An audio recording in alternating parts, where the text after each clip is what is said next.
What's going on, 5%ers? Welcome back to the channel. As you can see, we have our next project in the shop today. This is a 2018, I believe. Is that right, Dosh? Yes. All right, 2018 Land Rover, Range Rover, Evoque. I really like these cars. I actually tried to talk Dosh into buying one, but she don't want to listen to your boy. But it's okay. We get to work on one anyway.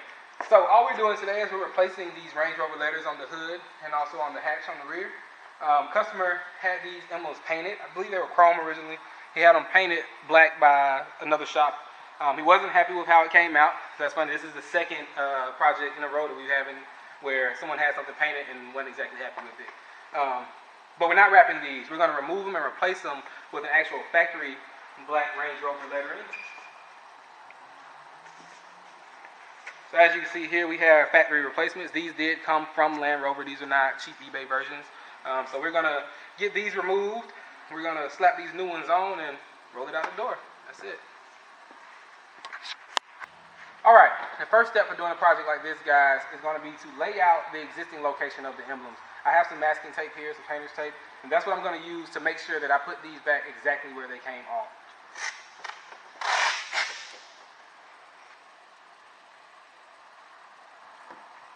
I'm just kind of following the curve.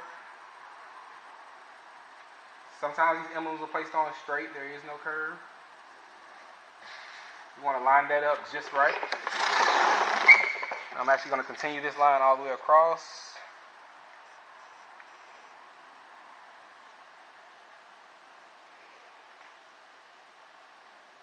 If you do have one that's slightly curved like this, it helps to have a really high-grade painter's tape.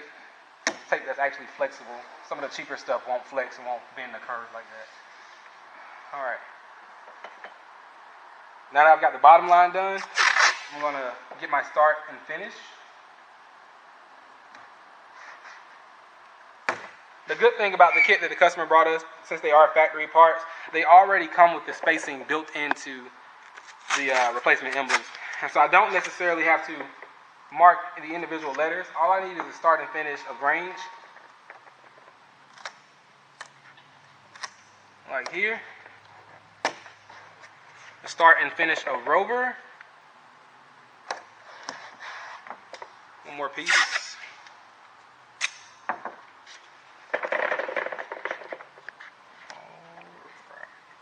Alright, that's going to be all I need to line these new pieces back up.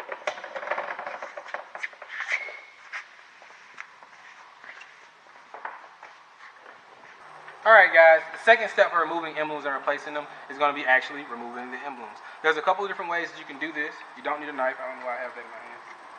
Put that up. Alright, there's a few different ways you can do this. One way would be to get a heat gun, heat this emblem up, and to try to pry it off. If the double-sided tape or whatever adhesive is behind the emblem is loose enough, that'll work just fine. You want to use a plastic removal tool, a plastic pry tool to do that. Another way is you can grab some fishing line, which this is a method that I use from time to time. This is fishing line. You can pick it up at Walmart, Target, pretty much anywhere. The stronger the better, in my opinion. This is 50 pound. And what you're going to do with this is you're going to slide it up under the emblem, and you're going to work it back and forth to loosen that adhesive. You want to kind of pull towards the emblem. You don't want to be pressing up against the car when you do this. This method, you do run the risk of actually scratching the paint, and that's why it's not my preferred method, although I do have to use it sometimes. You just want to be very careful if that's what you're doing, especially on a black car or something like that. The method that we're going to be using today is a steamer. You're going to take the steamer, put it on the emblem, steam it out.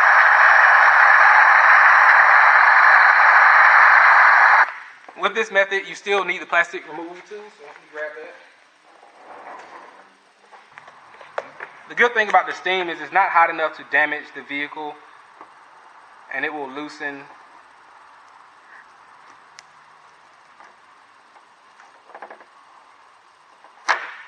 that adhesive right up, and off comes the emblem. So what we're going to do is we're going to finish steaming the rest of them, and then I'll show you how to get whatever leftover adhesive we have behind off.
Alright guys, next step, since we do have leftover adhesive here, we're going to use an eraser wheel. This is a rubber wheel that you put on the drill.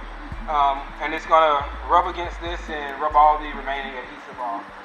And after that, we'll wipe it down, we'll clay bar it, and we'll be ready to stick the new ones on.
Alright guys, as you can see, we got the Range Rover project knocked out. Replaced the rough painted letters with some new factory black ones. Nice clean job. If you like seeing a tutorial on how to do this, or if you want to see more how-to videos from us, let us know. Like this video, comment on this video, and subscribe to the channel and let us know what you want to see. We'll try to get more of those on the channel if that's what you guys like. But that's pretty much it. It's wrapped up. Until next time, J5 signing out.